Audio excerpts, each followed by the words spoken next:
Positive rotation.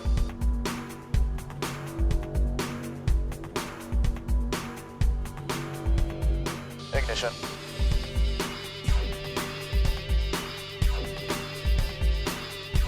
You guys have a nice flight. We'll see you back here. Welcome to Roll Call, a 126, the Air Refueling Wing podcast of the Illinois Air National Guard at Scott Air Force Base. I'm your host, Master Sergeant Brian Ellison.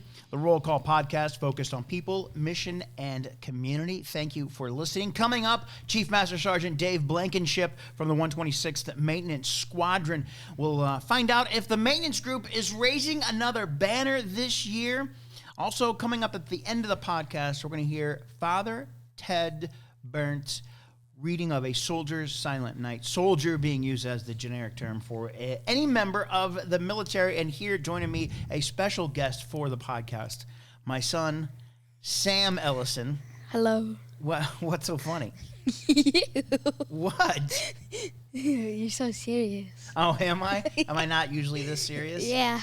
Well, I mean, you know, it's just part of the job. It's what I do. Yeah. So, you enjoying your Christmas vacation so Yeah. far? So good? Mm-hmm. Yeah? What are you looking forward to about this Christmas?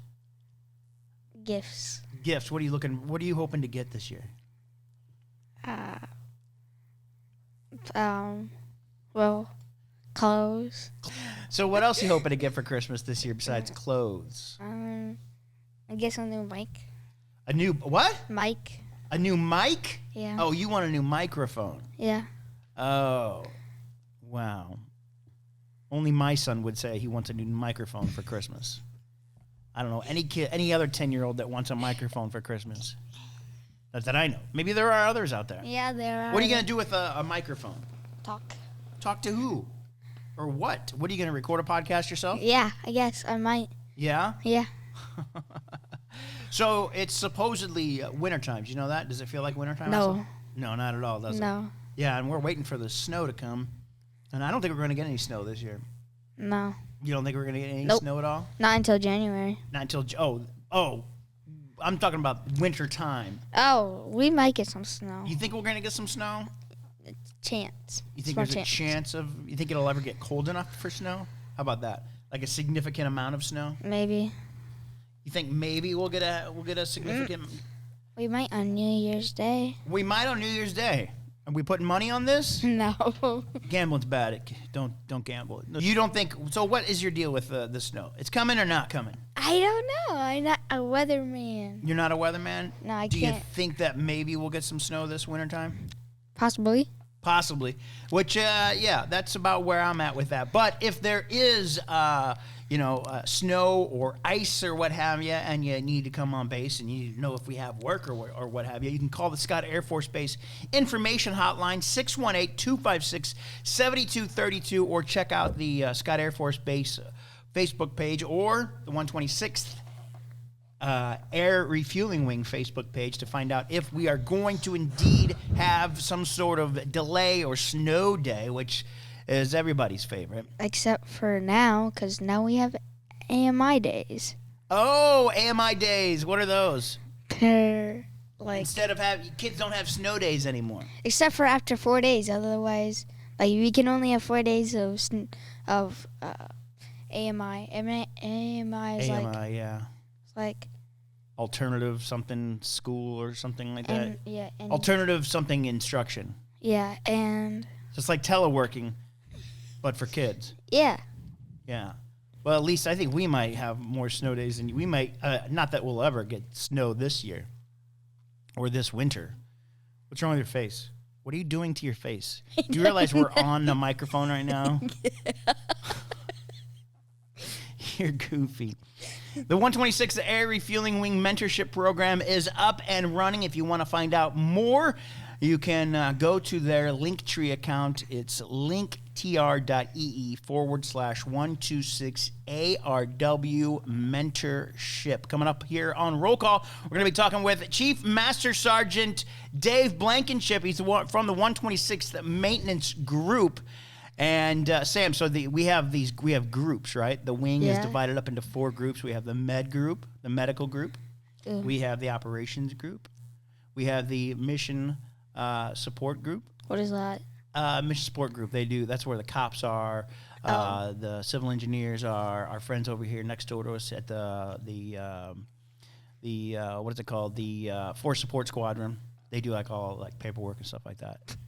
Keep track of all our paper and whatnot. You guys have to do paperwork? Well, we don't have to do paperwork. They do that for us, like all the personnel stuff, like when we get awards or stuff like that. And then there's the maintenance group. These guys are a pretty big deal. We're going to talk with Chief Blankenship about how big of a deal the maintenance group is coming up right here on Roll Call.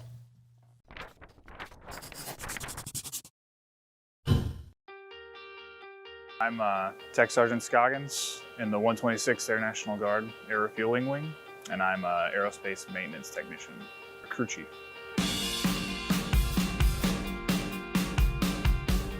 So our job entails mostly, on a good day, inspections. We get the jet ready to leave, and then we catch it when it comes back. So we interact with the pilots there, and then if they have any issues, they tell us. We have to do an inspection pre and post flight to find any discrepancies, and if it's something we can fix on the spot, we do. I'm Lieutenant Pippins, AMXS, Aircraft Maintenance, and I am the Aircraft Maintenance Officer. I am a supervisor of all the crew chiefs, so all the men and women that work hard every day out on the line to make sure that the 9 aircraft that we have here at Scott are ready to fly for the pilots. And I just make sure that they have everything that they need so that they can meet that mission every day. One of the biggest benefits from working with the 126 would definitely be traveling. I've got to go to a lot of cool places for free to me. We get to go to Europe a lot. We're state partners with Poland, so we get Poland at least once or twice a year. It's nice. If you are in the unit, I recommend picking up that trip. Thanks to joining the Guard, I've been able to get my bachelor's in kinesiology from the University of Illinois, and then I got my doctor of physical therapy from Southwest Baptist University. So I'm a doctor of physical therapy on the civilian side. I work as an outpatient physical therapist. They're both completely different jobs, but completely rewarding. I work one-on-one mostly in my civilian career field, and then here I'm in charge of 50 people. So it's a much larger scale, but they're both provided me so much experience.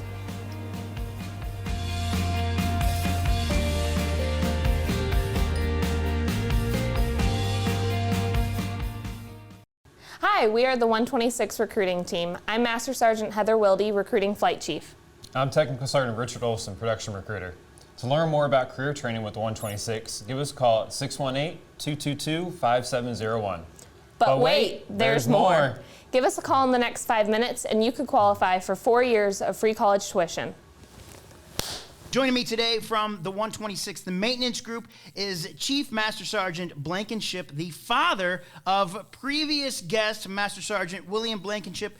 Chief Blankenship is, you're with the component maintenance, is that right? So part of MXS, the maintenance squadron, and my section is the component maintenance.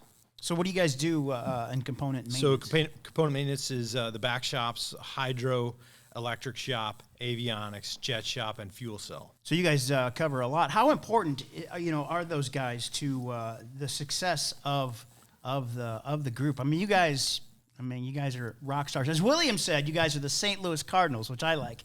The St. Louis Cardinals of KC-135 maintenance. So the back shops are pretty important, right? The specialists are who man those back shops. And, what the crew chiefs do out on the line is super important, getting the jet ready to fly.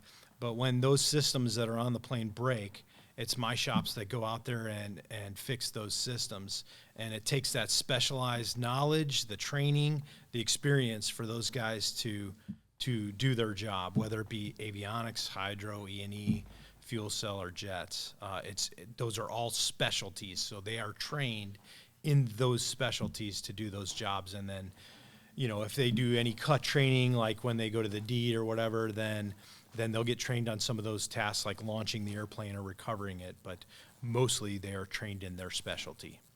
So you guys really work. I mean, the whole group works as a team to make sure that you guys can, get these planes in and out. Absolutely. It's like your hand and your fingers, and it takes all your fingers to keep the hand working properly, right? Right. What is your squadron? You said MXS, right? Right, maintenance squadron. So what is your squadron's role in the ISO doc? What are you guys, when you guys get into the ISO So the ISO is part of MXS, even though it's crew chiefs that run the dock. They're crew chiefs that are assigned to MXS. When my shops go over there, they have carded items that are their items that they have to complete as a part of that whole package. So when we talk about Project 14 is the flow of those cards that we've come up with at the 126 to make it more efficient of how we execute those cards. But those cards are done by not only the crew chiefs, but the back shops as well. So Jet Shop, for instance, they do a complete engine ISO that is part of the ISO, but it could be done separately. Avionics does their own package of cards that could be done separately, but because of the flow that we use here, we incorporated that into the ISO. So what are the cards that you're talking about? Is that like the TOs? The tech data, yes. Oh, okay. Mm-hmm. And so you guys are amazing at this. You guys can do this in less than 14 days. You guys call it ISO 14 or what have you, Project right? 14. Project 14. Yep. But you guys can do it in less than that, correct? We've done it in 8 days by running 2 shifts, yes. Wow. What was your role in developing the ISO, the Project 14? So it was a total group effort. When we set out to put the cards into a swim lane format, we got all the shops together, and the shops said yes or no. I can do this in my 6 hours of touch time each day, and so the shops were intimate in that process of deciding, can we do it on this day or not? And that was the goal, was to have that 6 hours of touch time per day. And that way you get those items done in that day, and then you can go to the gym or do whatever you got to do that day. And that was always the goal. And before that, it was rush, work as hard as you can all day long. We have an ISO going on. Oh, I can't go to the gym because I have an ISO going on. Right. Now it's more formatted. It's more laid out. It's very predictable.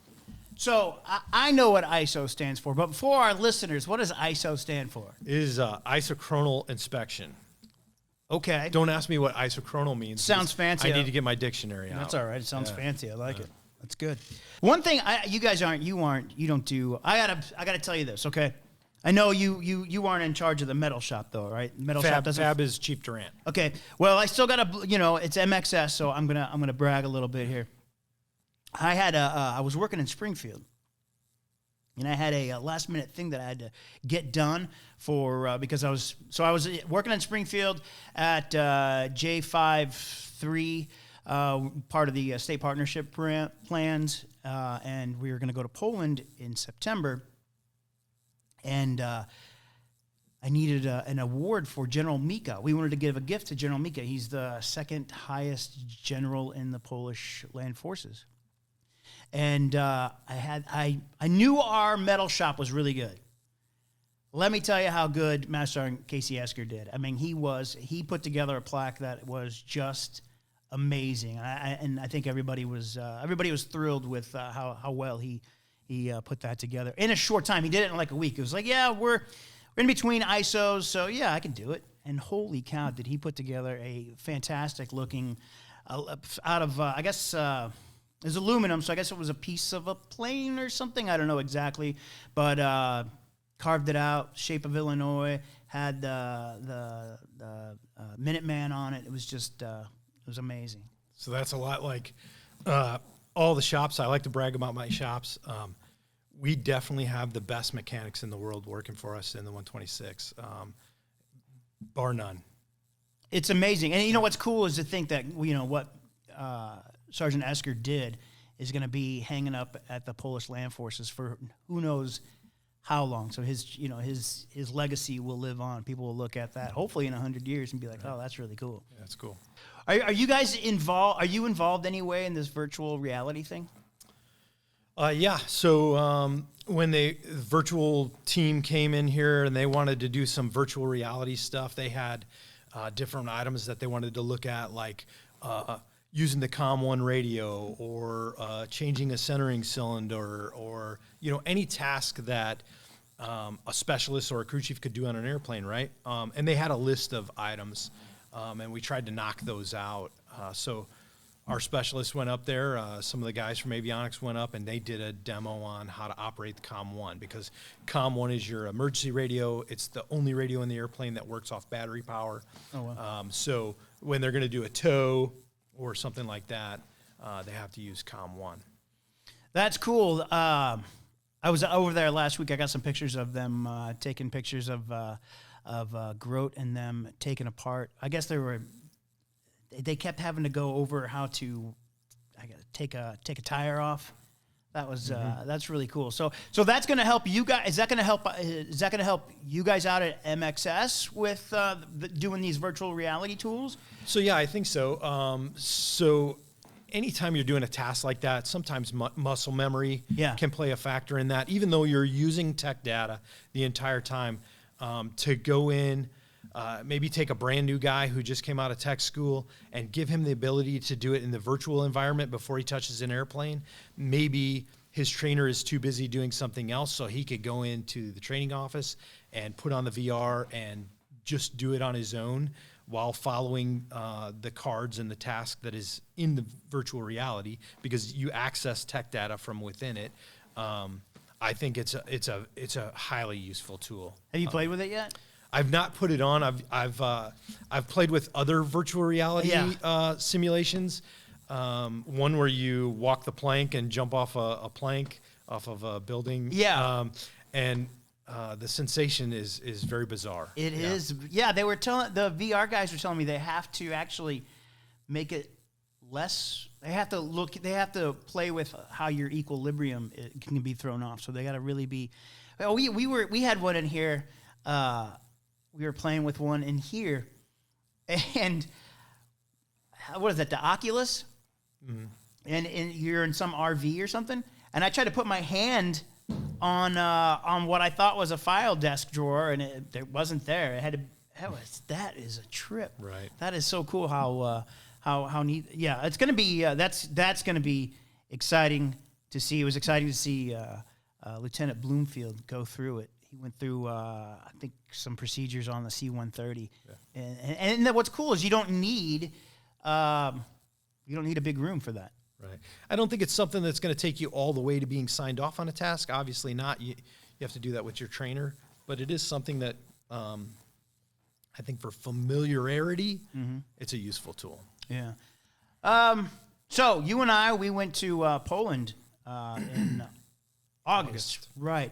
What would you, because I was surprised to hear that there's some people that don't want to go to Poland. What would you say to an airman that doesn't want to go to Poland? Besides, what's wrong with you?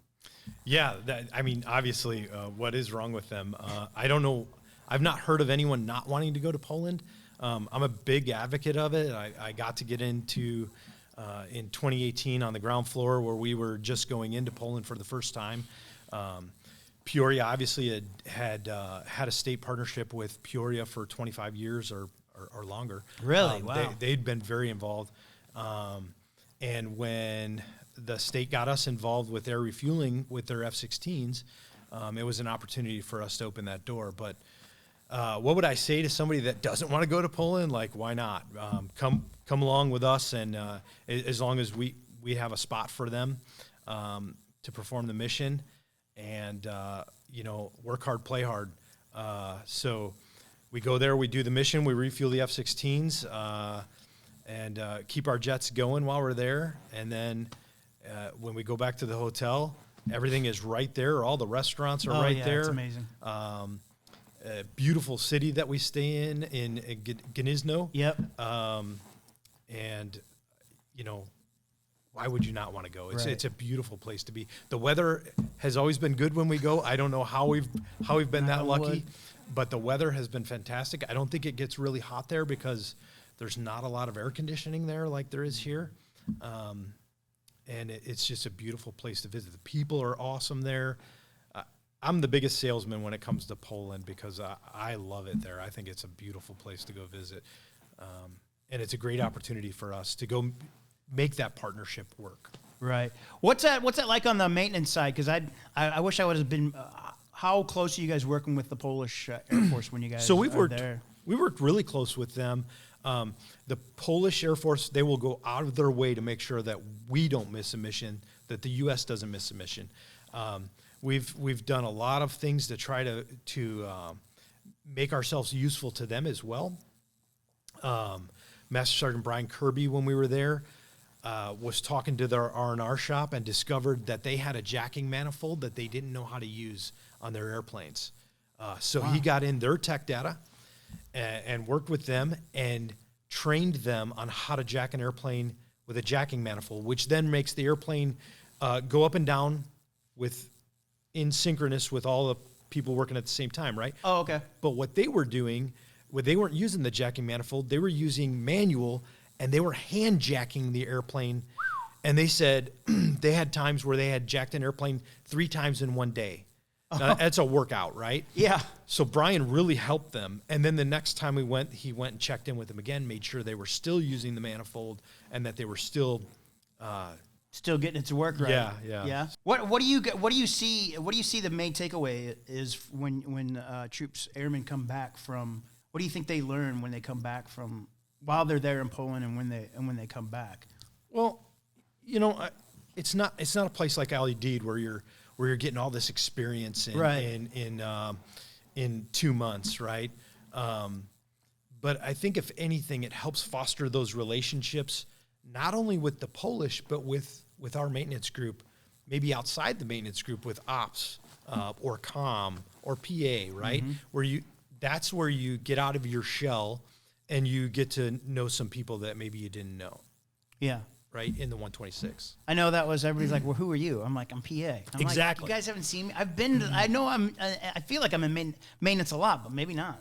Right. Maybe I need to get more over there. Perfect example. More often, yeah. So we mentioned it. Your son, William, serves alongside you. What's it like to have a son in the same unit and be able to have that opportunity to have your son in the same air wing as you? So it's awesome. Before William, my son Andrew, who's my oldest son, was in ComFlight, and I believe he worked out here for 6 or 7 years full time, but he was in the Guard for about 13 years before he left the 126. So it's awesome. It's great to have your sons work alongside you. Same with having William here. It's really awesome to have family here. But I'll tell you this, I tell people when they come in on their newcomers briefing, we're family in the Guard, right? Mm-hmm. And then I use my own children being in the Guard, an example of, hey, we're family. We travel the world together. We work every day together. We spend more time here than we do with our own families a lot of time. And then we check out and we go around the world together, right? We are one big family. And a lot of us are here 20 plus years in the 126. You really get to know people, but having your sons work alongside you, it's a whole nother level of it's very satisfying. It's satisfying to see my sons achieve more than I've achieved in a shorter amount of time. Yeah. Make rank faster than I've made rank. Really? Really be respected people within the wing. It's very satisfying. You made the trip. What was that? You made the trip down from Chicago. What was that trip? You made that trip? Yeah. So in '99 when we were bracked from Chicago, obviously William was, how old was he at the time? He might have been 7 or 8. Wow. And Andrew's 3 years older than him, so they were in grade school, and we sold our house there. And the city of Chicago paid for all of it, paid for realtors' fees, paid for us to move all our household goods. Obviously they didn't buy our house, but that's a big chunk when you're talking about those kind of benefits. So it was beneficial to us. It was easier on me than the rest of the family because, again, I moved with this big 126 family, right? Whereas they were leaving. My wife left her job in Joliet. My kids left their schools, and so they were more uprooted than I was. Obviously, the rest of my family, my extended family, is still in the Joliet area, Chicago area, but that's a short car trip away to get home. but it was good. It was exciting. In the same time that we moved here, our jets went through a Pacer Craig conversion, and so we started receiving jets here that had been modified, then going through that whole process, and really. That was one of the busiest times of my entire career, because when those jets came back, it took a lot for us to not only learn those new systems, but to get them flying again. What were those changes? Some of those changes, do you remember? So we went from a 1950s cockpit steam gauge to our current glass cockpit configuration. Not completely the current. We've gone through iterations of block changes. That was like block 27 when we first, and we're on block 45 now. Holy cow! So, but that was a big change. It was huge, and we spent a lot of hours here working those problems out. We went through a big manning change. So, I was in ComNav at the time, and in ComNav I was the only full-time person that moved down here. Oh wow! Out of a shop of 6. So then we had to grow the shop back to a full-time force again, and a lot of the part-timers left too. So. It was a big change for us, for sure. Have you been in maintenance this whole time, your whole career? Yeah, I've always been in maintenance. I was 4 years active duty, and then I got off active duty. I was out for 3 months, and my wife actually saw the 126 in a coming home parade from Desert Storm. Oh, really? And she said, "Hey, look at this. There's a guard unit at Chicago," and I knew nothing about it, right? Right. But then I went up there looking because I was looking for full-time employment too. And obviously the recruiter said, well, they don't usually hire a lot of people off the street.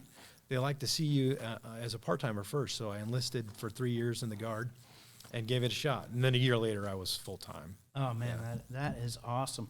So well, I mean, I guess you answered that question, but why'd you choose the National Guard? Yeah, so when I was active duty, I knew nothing about the Guard. I was stationed with a reserve unit, so I knew a lot about the reserves, right? Or a little bit about the reserves, but I knew nothing about the Guard. And like I said, I went up to Chicago and I started talking to a recruiter, and there was a reserve unit and a Guard unit at O'Hare. The reserve unit had 130s, and the Guard unit had E-model tankers. So I signed up for 3 years in the Guard because it was an opportunity, and the rest is history, really. What was the difference? Why'd you choose the Guard over the reserves? I mean, what was more? I really don't know. I think the Guard recruiter was more receptive to the experience that I had. There was an opening part-time in guidance control, which was the shop that I came into, and I really think that's the main reason. Right. Wow. So you've had this long career. Now you've been with. How long have you been with the wing? Since 91 is when I joined. Right. Yeah. Who are some of those mentors that have helped you along to become Chief Blankenship? Had a lot. So, back in the day, we didn't really call it mentorship. Right. I mean, it might have been a term that was out there, but we really didn't. I didn't say, hey, this is my mentor, even though now looking back at it, obviously I had a lot of mentors in my career. Chief Cinta being one of the key ones. He's my predecessor as component maintenance. He was in the shop when I first joined, and then he was the shop chief shortly after that. Okay. But Chief Cinta taught me a lot along the ways. Sorry. It's all right. He, again, we didn't call it mentorship. It was just those lessons that he would take the time out to explain things to me. And, farther along in my career, as I made chief, Chief Cinta was still here for a year after I made chief. I would ask him, I'd say, hey, how do you always know what to do? And, laughingly, he would say, I'm just winging it. Oh, good. Thank God. That's good to hear. And I'm like, well, I'm not a good winger because, I'm kind of a rule follower, and I like to have a plan, something structured. He wasn't just winging it, he would say those things, but he obviously used his experience to guide him. He was a chief for 21 years. Right. And aside from him, I've had other great mentors. I would say Chief Erlenhagen, who's still here, has been a great mentor to me. I still rely heavily on his opinion. And he has opinions. Edit that out, right? Colonel Hukel has been a great mentor to me. Colonel Hendricks is one of the best leaders I've ever seen in my life. And he has obviously been a great mentor to me. There have been many, and it, to tell you the truth, it's not always people who outrank you. Sometimes it's people who are younger than you that you can get some experience from, or something that helps you along the way. So I know that you're into you're flying, right? Are you working on your pilot's license, or? No, I've been a private pilot since '98. Oh, you have? Yeah. What got you into flying? So,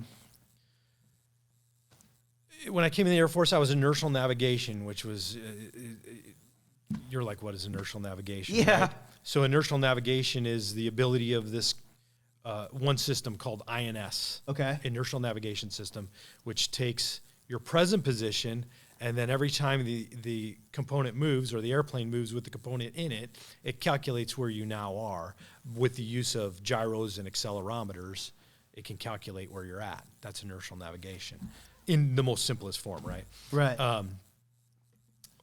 But learning that system, or those systems, I spent 8 months in tech school. You learn a lot about flying and navigation of what the aircrew is doing, right? So when I got out of tech school, I always thought, well, I should be able to do this. Like, this is something I should be able to do, Yeah. And so when I could afford it, I took flying lessons. And sometime around '98, I got my pilot's license, and really didn't do anything with it for a long time. And then when we moved down here, they had an aero club. It was pretty cheap to fly here, but then they closed the aero club. Oh, man. So I was left with, well, what do I do now? And I didn't want to go over to St. Louis, and it was very expensive over there. So I found this soaring club in Highland, and started soaring, which is gliders, right? Right. And found that I really liked that aspect of aviation more than powered aviation. And yeah, so What do you like more about the glide? That's just it's a challenge. So Is it? You go up on a day that there's big white puffy clouds, hopefully, to show you where there's lift at, and it's a challenge to stay airborne. But for a $25 tow, you can then stay up as long as the air will allow you. Really? Yeah. And then you just got to get it back to. Yeah, the goal is to make it back to the airport you started at. Okay. But if you don't, hopefully you're within gliding distance of another airport that you can land at. Oh, wow. So, yeah. How long have you stayed in the air? I think my longest flight has been 2.5 hours. Yeah. Is it quiet because you're gliding? There's a lot of air noise. Oh, Yeah, is there? A lot of noise from the wind around the cockpit, yeah. Do you have radio comms? Yeah, you have radio, and okay. you have navigation, and there's an app on my phone that I can navigate by. Plus, you use maps, and you're not going really fast, so it's not hard to keep track of where you're at. How fast are you going? The fastest, probably 90 knots at the fastest. Oh, really? Yeah. Oh, that's not bad. Usually you're tooling around at like 65 knots. So oh, wow, that's nice. You're not going fast at all. That's nice. Yeah. I got to ask, are you guys raising another mission capable rate banner this year? Yeah, so 6 years in a row from the fiscal year. 6 years in a row, we've had the highest MC rate of all 135s, and that is definitely due to the hard work, the sacrifices that the guys in the shop make every day. What's the mission critical? What is it called? Mission critical? Oh, mission capable rate. Mission capable The rate. mission capable rate. What's it? Do you know what it is this year? What were we at? 88.9, I believe, is what we finished off with. Wow. Yeah, it's a good year. It's a really good year. And that's the highest MC rate for all KC-135s in the Air Force, whether they be reserve, active duty, or guard. And that's 6 years in a row. Wow. And that is 100% due to the total group effort and the hard work and the knowledge of all those people that work in maintenance, keeping those jets flying. All right, thanks, Chief Master Sergeant Dave Blankenship, for joining us today. He's with the 126th Maintenance Group over there in the maintenance squadron. I hope to see you in Poland in May. So I won't be in Poland this year because I am doing CENTCOM this year, but next year we'll do it again. With your look around the Air Force, I'm Staff Sergeant Javon Smith. Operation Christmas Drop is an annual Air Force tradition of packing, transporting, then delivering food, tools, and clothing to 55 remote islands in the southeastern Pacific, like the Republic of Palau and the Federated States of Micronesia. It's the longest-running humanitarian mission in the Department of Defense, flying out of Andersen Air Base, Guam. Bruce Best, also known as Brother Bruce, is a volunteer for Operation Christmas Drop, working as the island liaison radio operator. He helps by coordinating drops in locations between the outer islands and air crews, ensuring the safety of local islanders. Christmas Drop is just magical because there's no ship to some of these islands for 5 or 6 months. And sometimes that's just a random yacht, so there's no mail, there's no medicines coming in. So with the Christmas Drop, we can just drop right into their island and give them things they need. A little stuff for Christmas for the kids and everything from fish hooks to parachutes. The week-long event is possible through the joint efforts of airmen from Andersen's 36th Wing, Joint Base Hickam Pearl Harbor's 15th Wing, the 374th Airlift Wing from Yokota Air Base, Japan, along with Pacific partner nations. Christmas Drop acts as both humanitarian mission and training operation, allowing for low-cost, low-altitude airdrops which are critical to improving practices for real-world humanitarian and disaster relief missions. Operation Christmas Drop has the attention of the entire world and is especially important in this very challenging and vast region where friendship, trust, and support underpin a free and open Indo-Pacific.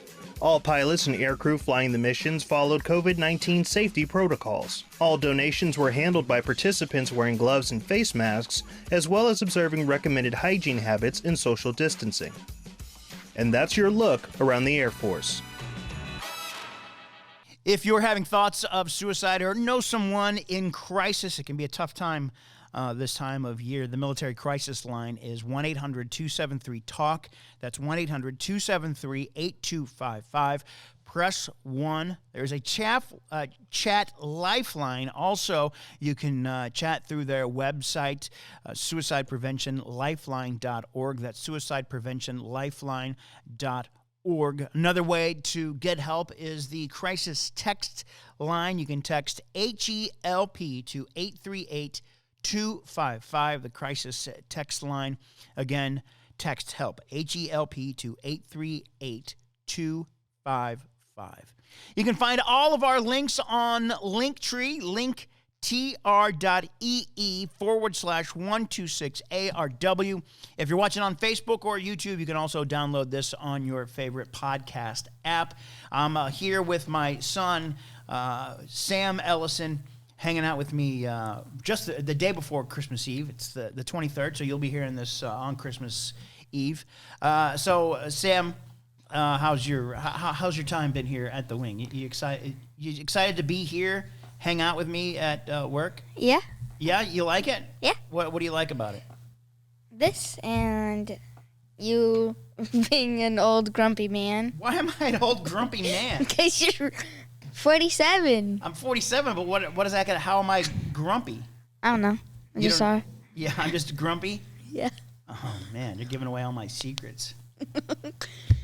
You're loud through the door. What? You're loud through the door. I'm loud through the door? Yep. Yeah, everybody would agree with you on that I'm loud through the door. This is a very true statement. If you want to pass along some information, you can email roll call at 126ARW. That's 126.arw.pa.mm.org at us.af.mil. It is the end of the year. It's Christmas Eve, I guess, if you're listening to this on the day it comes out. Merry Christmas. Thanks, Sam. So what I'm going to do is end this podcast that's being released right here on Christmas Eve with A Soldier's Silent Night. You're saying, wait a minute. Soldier's Silent Night It was written by Lance Corporal James Schmidt. He wrote this while serving as the battalion counter sniper at the Marine Corps barracks in Washington, D.C. He wrote it while he and his fellow Marines waited for the commanding officer's Christmas holiday decoration inspection it was about 1983, I think he wrote this. While other Marine Corps decorated the barracks for the annual Christmas decoration contest, Lance Corporal Schmidt contributed his poem to the section. Over the years, the text of "Merry Christmas, My Friend" has been altered to change Marine-specific wording into the more generic term "soldier" that relates to everybody in the military, and to incorporate the line-ending rhyme changes necessitated by those alterations. I don't know if you remember this, Sam. I used to do this when we were on the air in Gillette. When I was on the air in Gillette, Wyoming. Yeah. You remember? I used to do this song, this poem, play this poem. Is it from Festivus? Festivus for the rest of us? Festivus? No, it's not. It is Festivus today, which we should wish everybody a belated Festivus, which is December 23rd. Go watch Seinfeld. We celebrate it in our family, Festivus, which will... But back to A Soldier's Silent Night. It was recorded by Father Ted Berndt, an Episcopal priest from Wisconsin who was a Marine and a Purple Heart recipient. He recorded it in the 2000s. And I want to play that for you for Christmas and the holidays. Thanks for listening to Roll Call, a 126th Air Refueling Wing podcast focused on people, mission, and community. I'm Master Sergeant Brian Ellison. It was the night before Christmas. He lived all alone in a one-bedroom house made of plaster and stone. I had come down the chimney with presents to give and to see just who in this dwelling did live. I looked all around, a strange sight to see. No tinsel, no presents, not even a tree. No stockings on the mantel, just boots filled with sand. On the wall hung pictures of far distant lands. Medals and badges, awards of every kind. A sobering thought came alive in my mind. This house was different. It was dark, it was dreary. I had found the home of a soldier. I could see that most clearly. The soldier lay sleeping, silent, alone, curled up on the floor in this one-bedroom home. His face was so gentle, the room in such disorder, not at all how I pictured a United States soldier. Was this the hero of whom I'd just read, curled up on a poncho, the floor for a bed? Then I realized the other families that I saw this night owed their lives to soldiers who were willing to fight. In the morning round the world, children would play. Grown-ups would celebrate a bright Christmas day. But they all enjoy freedom each month of the year because of soldiers like the one lying here. I couldn't help but wonder how many lay alone on a cold Christmas Eve in lands far from home. The very thought brought a tear to my eye. I dropped to my knees and I started to cry. The soldier awakened. I heard his rough voice. "Santa, don't cry. This life is my choice. I fight for freedom. I don't ask for more. My life is my God, my country, my Corps." The soldier rolled over and drifted to sleep. But I couldn't control it, and I continued to weep. I kept watch for hours, so silent and still, as both of us shivered from the cold night's chill. I didn't want to leave him on that cold, dark night, this guardian of honor, so willing to fight. Then the soldier rolled over with a voice soft and pure. He whispered, "Carry on, Santa. It's Christmas Day. All's secure." One look at my watch, I knew he was right. Merry Christmas, my friend. May God bless you this night.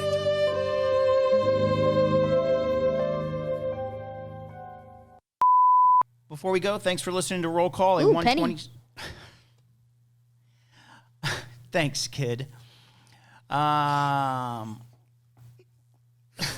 not going to keep that. Am I? Yeah. Okay.